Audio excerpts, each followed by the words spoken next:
Good morning, students. Today we will learn a new topic, that is pollen pistil interaction.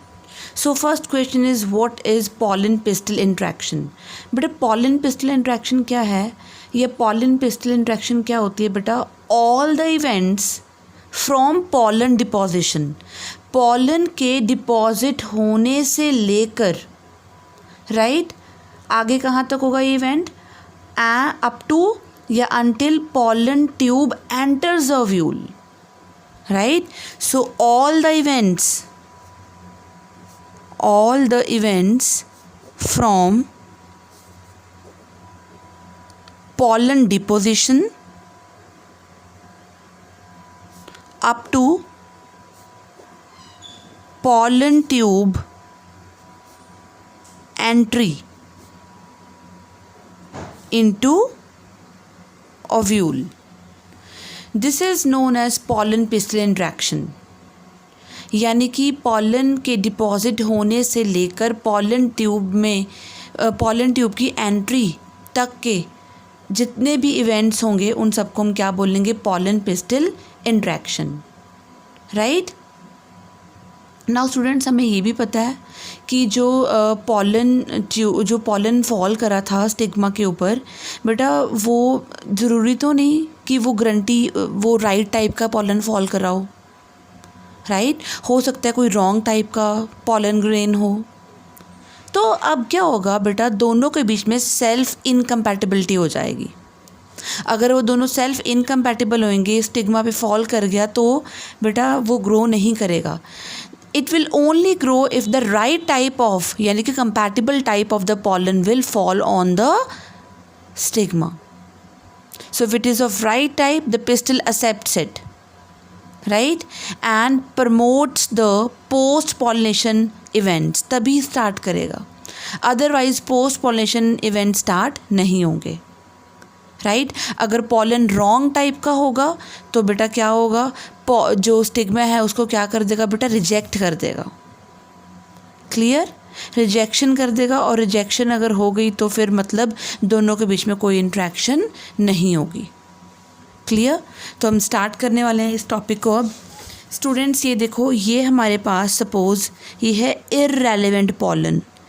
Irrelevant pollen मतलब ये वो pollen है, मान लो ये जो ओव्यूल है वो सनफ्लावर का है, ये पॉलन है रोज़ का, तो ये इररेलेवेंट हो गया, वो ग्रो नहीं कर पाएगा, right? This is a pollen grain from another flower of sunflower, right?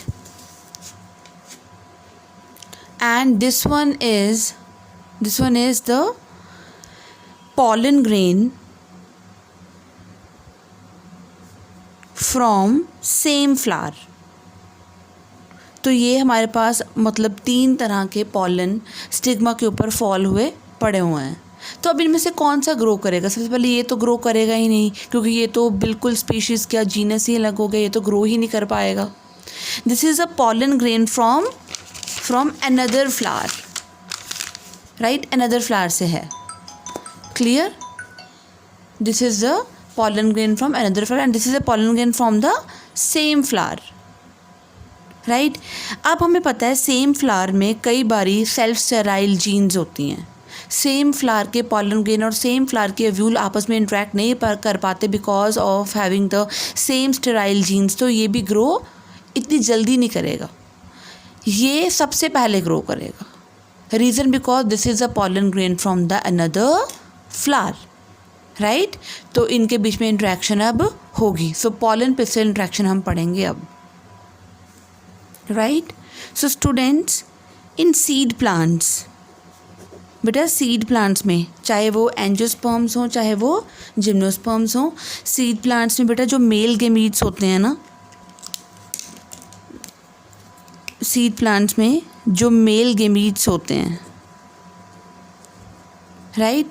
The male gametes they are brought, male gametes are brought up to the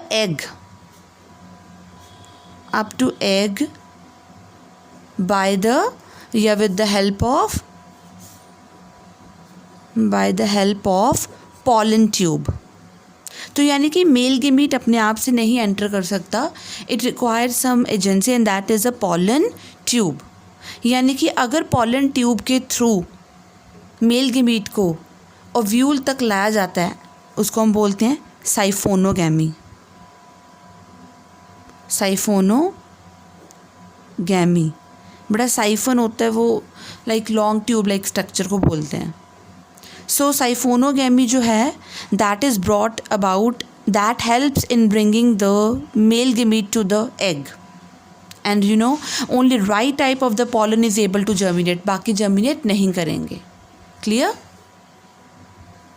So there is a kind of a chemical dialect between pollen grain and stigma. So there is a chemical dialect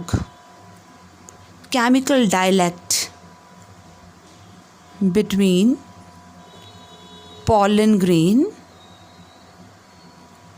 and stigma. Right?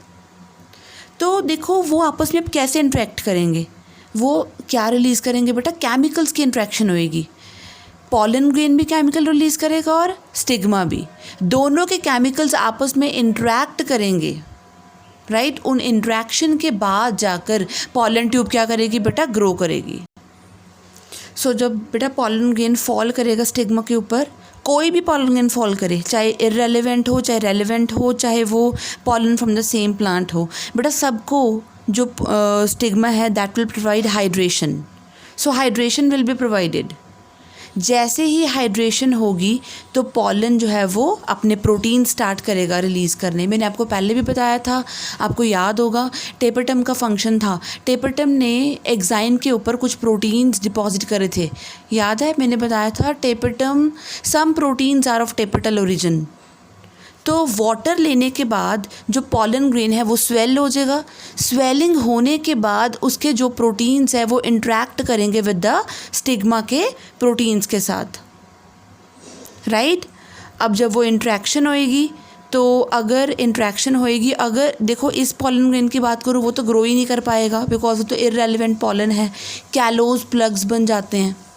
इसकी बात करूँ तो hydration के बाद बड़ा जो pollen है वो अपने प्रोटीन सक्रीट करेगा और स्लोली उसकी जो इंटाइन है वो ग्रो करना शुरू करेगी। यानी कि इंटाइन की अब ग्रोथ होनी क्या हो जाएगी बेटा, शुरू हो जाएगी। सी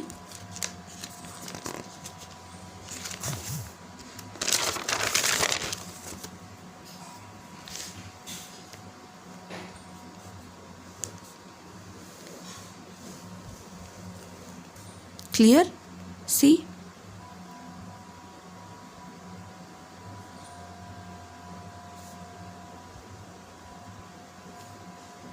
राइट?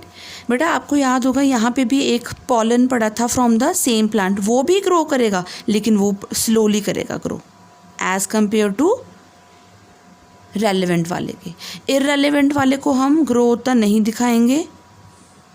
राइट? वो ग्रो नहीं करेगा, बस उसका केमिकल डायलॉग होगा और वो इनकम्पैटिबल होगा तो वो ग्रो नहीं करेगा। राइट? तो हम कह रहे थे कि there is a chemical dialogue, कि हाइड्रेशन के बाद दोनों के बीच में केमिकल डायलेक्ट शुरू हो जाएगा। केमिकल डायलेक्ट शुरू होने से जो दोनों की इंट्रैक्शन है वो स्टार्ट हो जाएगी। यानी कि स्टिग्मा ने रिकॉग्नाइज कर लिया एक particular type of the protein and this compatibility factors, यानी कि प्रोटीन्स जो हैं that recognize the protein of the pollen. तो क्या हुआ, proteins of pollen interact with the proteins of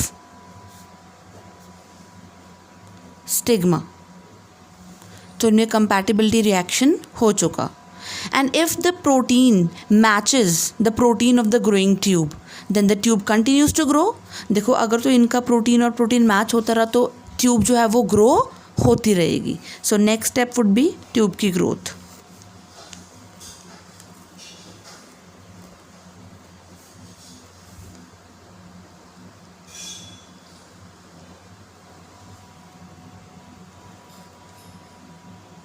but ये ट्यूब कहाँ से बनी है, फ्रॉम द इंटाइन।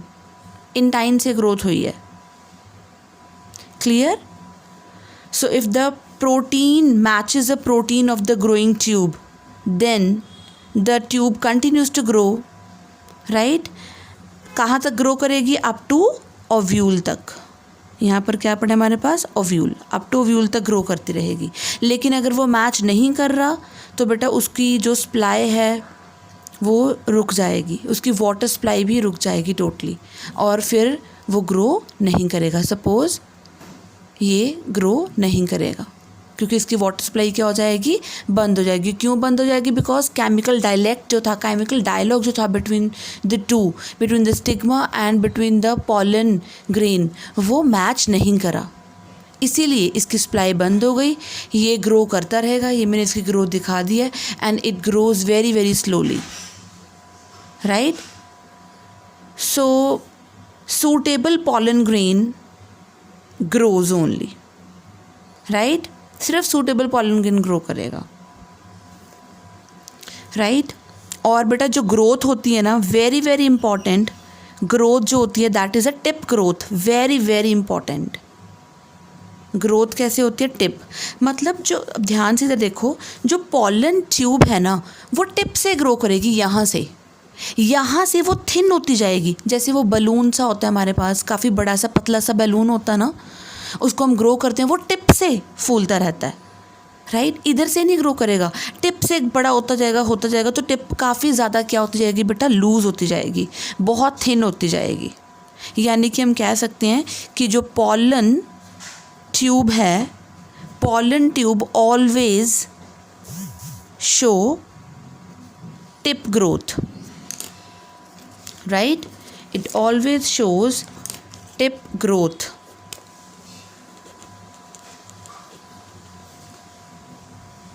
क्लियर? और टिप जो है that tends to loosen up, tip tends to loosen, इतनी लूज़ हो जाएगी कि जब वो एग तक पहुंचेगी तब वो क्या हो जाएगी बेटा? ब्रेक हो जाएगी, इतनी लूज़ हो जाती है। क्लियर? और आपको ये भी पता होगा कि जो पॉलन ट्यूब होती है, पॉलन ट्यूब के बीच में मैंने बताया था ट्यूब न्यूक्लियस होता है। तो ट्यूब न्यूक्लियस याद होगा, मैंने कहा था वो डीजनरेट हो जाता है। याद आया? ट्यूब न्यूक्लियस था, एक जनरेटिव न्यूक्लियस था, जनरेटिव सेल था, राइट?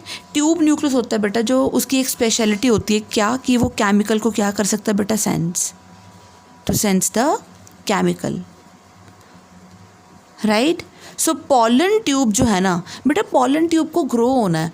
अब पॉलन ट्यूब को क्या पता मुझे कहाँ जाना है, तो डेफिनेटली जो ओव्यूल है वो कुछ रिलीज़ कर रहा होगा, तो पॉलन ट्यूब जो है वो ग्रो करेगी in response to the chemical released by the ovule. So हम ये कह सकते हैं कि जो पॉलन ट्यूब है,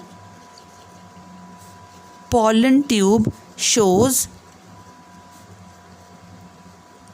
chemotropic, very very important, chemotropic growth. Student, chemo is chemical and tropic is growth movement. Movement होएगी but with the help of growth करके मूवमेंट शो करेगा। So pollen tube show chemotropic movement, and pollen tube it moves due to, या it moves in response लिख सकते हैं, in response to chemical, and that chemical is calcium boron inositol sugar complex. तो जो pollen tube है बेटा, उसको भी तो कोई अपना वे चाहिए ना कि वो कहाँ तक जाएगी, कौन रिलीज़ करेगा ये केमिकल? ये रिलीज़ करेगा केमिकल ओव्यूल, तो उसके रिस्पॉन्स में पॉलन ट्यूब ग्रो होती जाएगी, राइट? और स्टाइल में पूरी ग्रो करती जाएगी। क्लियर? तो यानी कि जब पॉलन ट्यूब स्टाइल से ग्रो कर रही होएगी, स्टाइल के बीच में ग्रो कर रही होएगी, स्टाइल के बीच में ग्रो कर रही होएगी, बेटा जो पॉलन ट्यूब होती है वो स्टाइल से क्या लेती जाती है, नरिशमेंट लेती जाती है. So pollen tube takes nutrition और नरिशमेंट, राइट. वो न्यूट्रिशन लेती जाएगी यानी कि वो ग्रो होती जाएगी and it finally reaches up to egg. It finally reaches up to egg, right. तो हम देखो नेक्स्ट स्टेप में बता रही हूँ.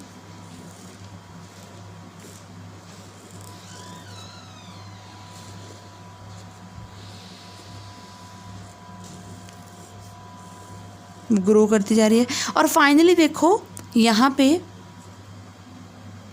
इतने सारे ओव्यूल्स होंगे, राइट. अब पॉलन ट्यूब को क्या पता मुझे कौन से व्यूल के पास जाना है, मैंने तो देखो एक ही बनाया है लेकिन बहुत सारे व्यूल्स होंगे एंड पॉलन ट्यूब को नहीं कैसे पता होगा उसको किस ओव्यूल के पास जाना है. स्टूडेंट्स यहाँ पे प्लीज़ ध्यान देना बेटा, एक सेल्स होते हैं उनको हम बोलते हैं ऑब्टूरेटर सेल्स. क्या बोलते हैं, obturator sales.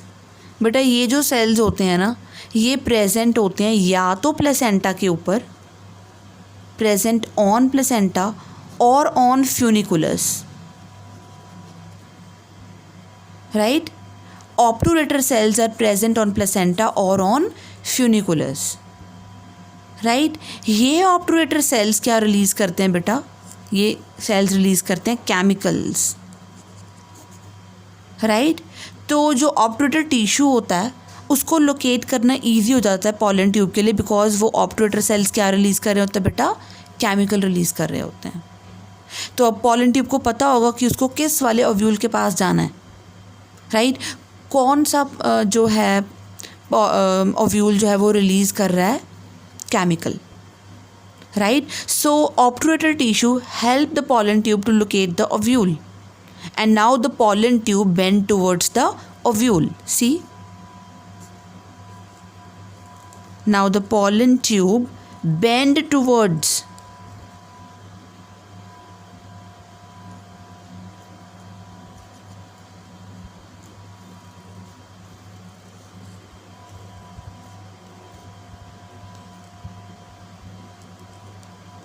Now the pollen tube bend towards. See? उसकी तरफ बेंड करना शुरू हो गई है, राइट. नाउ अब क्या होगा बेटा, अब मैं आपको ओव्यूल की स्ट्रक्चर के बीच का एम्ब्रियोसैक, सिर्फ ओव्यूल की स्ट्रक्चर ड्रॉ करके दिखा रही हूँ. अगर ये ओवरी है और ये बीच में ओव्यूल पड़ा हुआ है, ये ओव्यूल का स्टॉक है और ये प्लेसेंटा है. तो यहाँ पे क्या होगा बेटा, एग सेल. यहाँ पे क्या होंगे, साइनर्जिड्स. बीच में क्या थे, 2 पोलर न्यूक्लियाई और ये क्या थे, 3 एंटीपोडल्स, राइट. और ये क्या था, न्यूसैलस, राइट. ये इंटेगुमेंट्स. चलो इसको स्टॉक बना देते हैं, राइट. तो अगर ये ओवरी है, अब मैंने पूरा जूम करके डायग्राम बना दी कि पॉलन ट्यूब जो है वो पॉलन ट्यूब बेंड कर चुकी है. ये पॉलन ट्यूब बना दी मैंने, पॉलन ट्यूब बेंड कर चुकी है टुवर्ड्स द ओव्यूल. तो this is pollen tube, right. Now अब क्या होगा बेटा, अब रोल आता है साइनर्जिड्स का. किसका रोल आता है अब, साइनर्जिड्स. मैंने पहले ही बताया था साइनर्जिड्स जो होते हैं वो हेल्पर सेल्स होते हैं, वो कोऑपरेटिव सेल्स होते हैं, राइट. बट जो साइनर्जिड्स हैं वो केमिकल रिलीज़ करेंगे, किसके लिए, बताने के लिए कि वेयर द एग इज़. अब ओव्यूल तो पता लग गया, अब एग कहाँ है वो बताने के लिए. So synergids release chemical to tell where the egg is located, right. So one synergid, suppose this one synergid will release the chemical,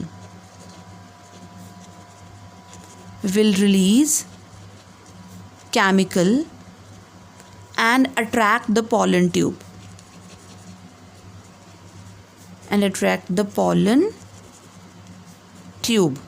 यानी कि पॉलन ट्यूब उसकी तरफ अट्रैक्ट होती जाएगी और बेटा जो सिनर्जिड है वो डिज़ोल्व होता जाएगा, वो ख़त्म होता जाएगा, बिकॉज वो अपना केमिकल रिलीज़ करके वो क्या हो जाएगा बेटा, लॉस्ट हो जाएगा, ख़त्म हो जाएगा, राइट। धीरे धीरे धीरे धीरे वो इतना कम हो जाएगा, इतना रिलीज़ हो जाएगा कि वो क्या हो जाएगा, ऑलमोस्ट ख़त्म हो जाएगा, राइट। ये तो फर्स्ट सिनर्जिड की बात थी। सेकंड सिनर्जिड भी अपने आप को क्या करता है बेटा, सैक्रिफाइस करता है। सेकंड सिनर्जिड जो अभी तक परसिस्टेंट होगा, ये वाला, ये तो क्या हो गया था बेटा, लॉस्ट हो गया था, इसने केमिकल रिलीज़ कर दिया था। ये वाला जो सिनर्जिड है बेटा, it sacrifices itself, it sacrifices, right, itself and release a chemical. वो भी केमिकल रिलीज़ करेगा, chemical to attract the pollen tube, attract the pollen tube. अब यहाँ पे प्लीज़ ध्यान से सुनना, इस वाले सिनर्जिड ने पॉलन ट्यूब की एंट्री को गाइड करा कि एग कहाँ पर है लोकेटेड, तुम्हें किस वे से एंटर करना है। तो ये रिलीज़ करने के बाद केमिकल ये क्या हो गया था, ख़त्म। सेकंड वाले सिनर्जिड ने अपना केमिकल रिलीज़ करके पॉलन ट्यूब को अपनी तरफ अट्रैक्ट करके अपना सेक्रीफाइस कर दिया। क्यों? क्योंकि अगर पॉलन ट्यूब एग को हिट कर जाती पहले तो एग जो है वो बर्स्ट हो जाना था, लेकिन सेकंड वाले सिनर्जिड ने अपना केमिकल रिलीज़ करके पॉलन ट्यूब को अपनी तरफ अट्रैक्ट करके अपने पास हिट करवा के अपना सेक्रीफाइस कर दिया, लेकिन एग जो है वो अभी भी क्या है बेटा, प्रोटेक्टिव है, right. So second synergid it sacrifice itself and releases a chemical to attract the pollen tube, right, so that the egg is protected, so that the egg is protected,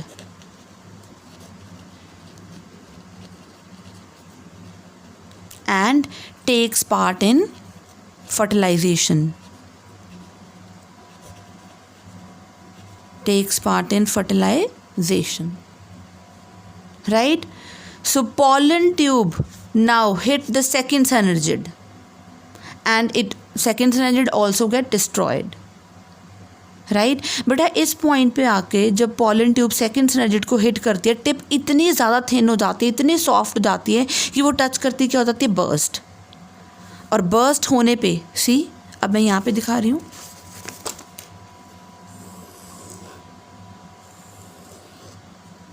एक एग और ये second synergid, एक synergid तो क्या हो गया यहाँ पे, लॉस्ट, राइट। टिप इतनी ज़्यादा थिन हो जाती है, ये ट्यूब न्यूक्लियस, ये मेल, ये है ट्यूब न्यूक्लियस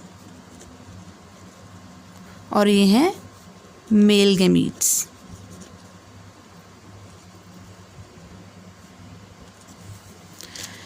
इस स्टेज पर आकर बेटा जो टिप है वो इतनी थिन हो जाती है, इतनी सॉफ्ट हो जाती है कि इट बर्स्ट, एंड बर्स्ट होने के बाद दोनों मेल गैमीट, ये बर्स्ट, टिप भी बर्स्ट, दोनों मेल गैमीट जो हैं वो कहाँ पर आ जाते हैं, यस, दोनों पॉलन जो मेल गैमीट होते हैं दे आर इनसाइड, राइट। और ट्यूब न्यूक्लियस का क्या हो जाता है, ट्यूब न्यूक्लियस भी अंदर आ जाता है, this one is tube nucleus, tube nucleus भी क्या हो जाता है बेटा, डीजेनरेट,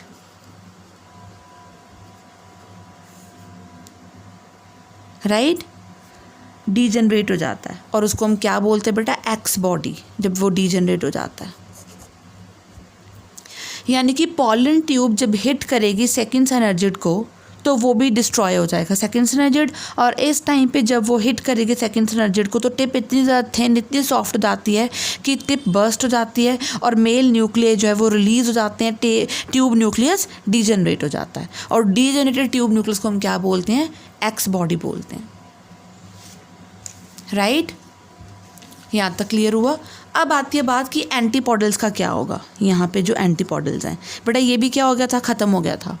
तो जो 3 एंटीपॉडल्स हैं बेटा, या तो पॉलन ट्यूब की एंट्री से वो भी क्या हो जाएंगे, बर्स्ट हो जाएंगे, या फिर क्या होता है, एंटीपॉडल्स इतने ज़्यादा थिक हो जाते हैं, एंटीपॉडल्स इतने ज़्यादा थिक हो जाते हैं, राइट, कि उनकी फ्यूज़न किसी से नहीं हो पाती। फिर देखो, होने को तो ये 2 न्यूक्लियस पड़े हैं, यहाँ पे भी फ्यूज़ कर सकता है, लेकिन यहाँ पे क्या है, 2 पोलर न्यूक्लियाई हैं। मैं यहाँ बना दूँ, पहले रह गए थे बनाने।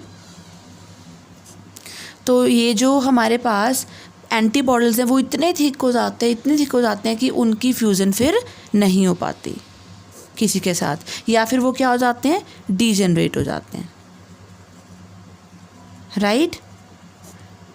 तो इस तरह से पॉलन पिस्टल इंट्रैक्शन यहाँ तक कंप्लीट। तो मैं आपको एक बार कंप्लीट क्विक रिवीजन बता दूँ कि पॉलन ट्यूब जो है वो टिप ग्रोथ शो करती है, टिप बहुत ज़्यादा लूजन अप हो जाती है, और जितने भी इवेंट्स हैं फ्रॉम पॉलन के डिपॉजिट होने से लेकर अप टू द एंट्री, उसको हम सारे पॉलन पिस्टल इंट्रैक्शंस में ही लेकर चलते हैं। साइफोनोगैमी इसलिए कहते हैं बिकॉज जो मेल गमीट्स हैं उनको ट्यूब के थ्रू लेकर आया जाता है अप टू ओव्यूल तक, राइट। और जो ट्यूब न्यूक्लियस होता है वो केमिकल को सेंस कर सकता है, और pollen tube chemotropic growth show करती है, मतलब ग्रोथ करके केमिकल की तरफ मूवमेंट करती है। और वो जो केमिकल होता है वो होता है कैल्शियम बोरोन आइनोसिटोल शुगर। बेटा इसका मैं फंक्शन अभी बता देती हूँ आपको। बेटा नॉर्मली जो कैल्शियम होता है ना, कैल्शियम क्या कंट्रोल करता है, direction. Calcium controls the direction of the pollen tube, and even ये रेट को भी कंट्रोल करती है, किस रेट से पॉलन ट्यूब मूव करेगी, यानी कि पर यूनिट टाइम कितना मूव करेगी, वो भी कौन कंट्रोल करता है बेटा, कैल्शियम। डायरेक्शन और per unit rate of pollen tube growth को कौन कंट्रोल करता है, कैल्शियम। और नॉर्मली आपको बता दूं, normally 1 to 6 millimetre per hour की स्पीड से जो पॉलन ट्यूब है वो मूव करती है, राइट। और जो बोरोन होता है, बोरोन जो होता है बेटा वो क्या करता है, बोरोन जो है वो पॉलन ट्यूब की बर्स्टिंग को रोकता है। ऐसे तो बेटा टिप बहुत थिन हो जाती है, इतनी थिन हो जाती है कि पॉलन ट्यूब बर्स्ट हो सकता है, या हाइड्रेशन लेके भी बर्स्ट हो सकता है, लेकिन पॉलन ट्यूब बर्स्ट नहीं होती because of boron. So it prevents bursting, right. एक काम और होता है इसका बोरोन का बेटा, ये हेल्प करता है in increasing the percentage of germination. मैं आगे लिख रही हूँ, boron helps in increasing the percentage of germination. Means suppose pollen grains पड़े हुए हैं स्टिग्मा के ऊपर 20-25 इतने, तो ये उनकी परसेंटेज को इंक्रीज़ कराता है कि ज़्यादा से ज़्यादा पॉलन ग्रेन जो है वो जर्मिनेट करें स्टिग्मा के ऊपर, राइट। और जो आइनोसिटोल शुगर कॉम्प्लेक्स है बेटा, जो आइनोसिटोल शुगर कॉम्प्लेक्स है वही तो एक तरह का केमिकल अट्रैक्टेंट होता है। केमिकल अट्रैक्टेंट तो यही है जिसकी तरफ पॉलन ट्यूब मूव करती है। So this act as chemical attractant, right? और इसी के ही इन्फ्लुएंस में कौन मूव करता है बेटा, पॉलन ट्यूब मूव करती है, यानी कि मंजिल उसकी ये है, राइट। डायरेक्शन देगा उसको कौन, कैल्शियम, उसका रेट भी डिसाइड करेगा कैल्शियम, और बोरोन पॉलन ट्यूब की बर्स्टिंग को रोकेगा और परसेंटेज ऑफ जर्मिनेशन को इंक्रीज कराएगा। तो मेन जो है this chemical that is inositol sugar complex, जो केमिकल अट्रैक्टेंट का काम करता है, जिसके इन्फ्लुएंस में कैल्शियम, जिसके इन्फ्लुएंस में पॉलन ट्यूब मूव करती है, right.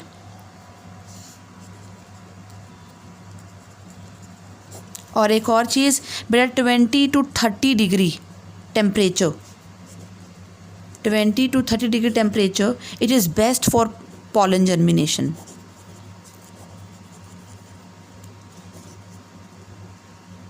Best for pollen germination, right? Even high humidity it is good for pollen germination. Students, मैं आपको बता दूं कि आपको ये एक तरह का प्रैक्टिकल भी है +2 क्लास में कि आपको पॉलन ट्यूब जर्मिनेट करके दिखानी होती है स्लाइड के ऊपर। तो स्लाइड के ऊपर आप क्रोटोलेरिया के या चिकपी के किसी के भी पॉलन ग्रेन्स लेकर शुगर का ड्रॉप रखकर वो सोल्यूशन आपको बना हुआ मिलेगा, उसमें बोरोन, कैल्शियम, शुगर सब डाला होता है, उसके एक ड्रॉप रखकर आपको पॉलन ग्रेन रखना होता है, and you have to wait for at least 30 minutes, तो पॉलन ट्यूब ग्रो कर जाती है। तो वही आपको दिखाना होता है टेम्परेरी स्लाइड बनाकर, ये आपको प्रैक्टिकल भी है, राइट। तो स्टूडेंट्स यहाँ तक हमने कर लिया है पॉलन पिस्टिल इंट्रैक्शन। तो मैं आपको फिर से बता रही हूँ कि अगर रॉन्ग टाइप का पॉलन फॉल करेगा तो वो ग्रो नहीं करेगा, बिकॉज एक तरह का केमिकल डायलॉग होता है पॉलन ग्रेन और स्टिग्मा के बीच में। सिर्फ राइट टाइप का ही पॉलन जो है वो ग्रो कर पाएगा। Clear? Okay students, bye bye.